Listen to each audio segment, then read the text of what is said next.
జీవితంలో పెరటిలోని కోడిలా నేలమీద మాత్రమే తిరుగుతారా లేక ఆకాశాన్ని ఏలే డేగలా ఎదుగుతారా? కోడి రెక్కలుంటాయి, కాని ఎత్తుకు ఎగరలేదు. దాని ప్రపంచం ఆ కంచెకే పరిమితం. కాని డేగ నిశ్శబ్దంగా ఉంటుంది, కాని ఆ ఆకాశమే దాని సామ్రాజ్యం. ఈరోజు మనం ఒక డేగ నుండి నేర్చుకోవలసిన 7 అద్భుతమైన జీవన సూత్రాలను తెలుసుకుందాం. ఇవి కేవలం లక్షణాలు కాదు, విజేతల మనస్తత్వానికి పునాదిరాళ్లు. మొదటి సూత్రం: ఒంటరిగా ఎగరడం. డేగలు ఎప్పుడూ పిచ్చుకలు, కాకులతో కలిసి తిరగవు. అవి ఉన్నత శిఖరాలపై ఒంటరిగానే విహరిస్తాయి. సందేశం: సంకుచిత మనస్తత్వం ఉన్నవారికి, మిమ్మల్ని కిందకు లాగేవారికి దూరంగా ఉండండి. మీ స్థాయికి తగిన వారితోనే మీ సమయం గడపండి. గుర్తుంచుకోండి, మీరు ఎవరితో అయితే తిరుగుతారో చివరికి వాళ్లలాగే తయారవుతారు. మీ సాంగత్యాన్ని ఉన్నతంగా ఉంచుకోండి. రెండవ సూత్రం: స్పష్టమైన దృష్టి. ఒక డేగ 5 కిలోమీటర్ల దూరంలో ఉన్న తన లక్ష్యాన్ని కూడా గురి తప్పకుండా చూడగలదు. మధ్యలో ఎన్ని అడ్డంకులు ఉన్నా తన దృష్టిని లక్ష్యంపై నుండి మరల్చదు. సందేశం: మీ జీవితంలో ఒక స్పష్టమైన లక్ష్యాన్ని నిర్దేశించుకోండి. ఎన్ని కష్టాలు, సవాళ్లు ఎదురైనా మీ ఏకాగ్రతను కోల్పోకండి. అప్పుడే విజయం మీ పాదాక్రాంతమవుతుంది. మూడవ సూత్రం: నిర్భయత్వం. డేగ తనకంటే బలమైన, పెద్దదైనా సరే తన శత్రువుకు ఎప్పుడూ లొంగిపోదు. తన సామ్రాజ్యం కోసం, తన ఆహారం కోసం చివరి వరకు పోరాడుతుంది.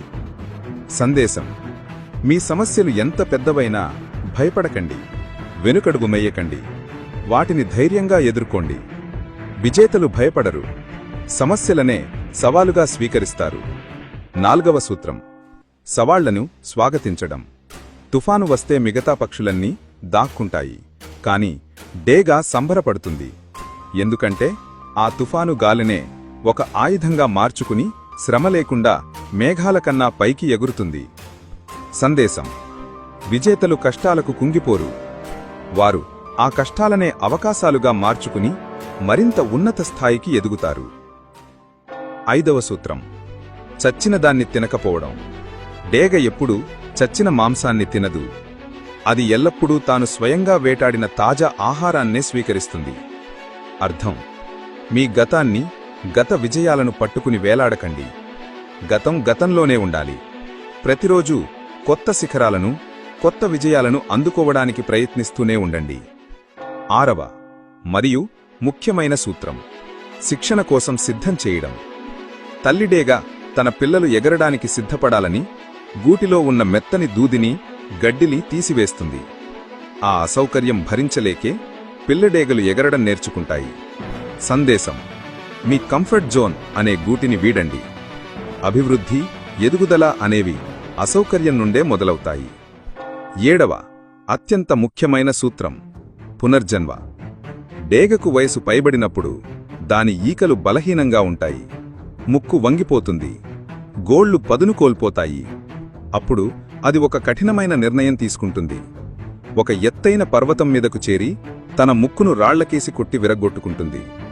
తన పాత గోళ్లను, బలహీనమైన ఈకలను తనే పీక్కుంటుంది.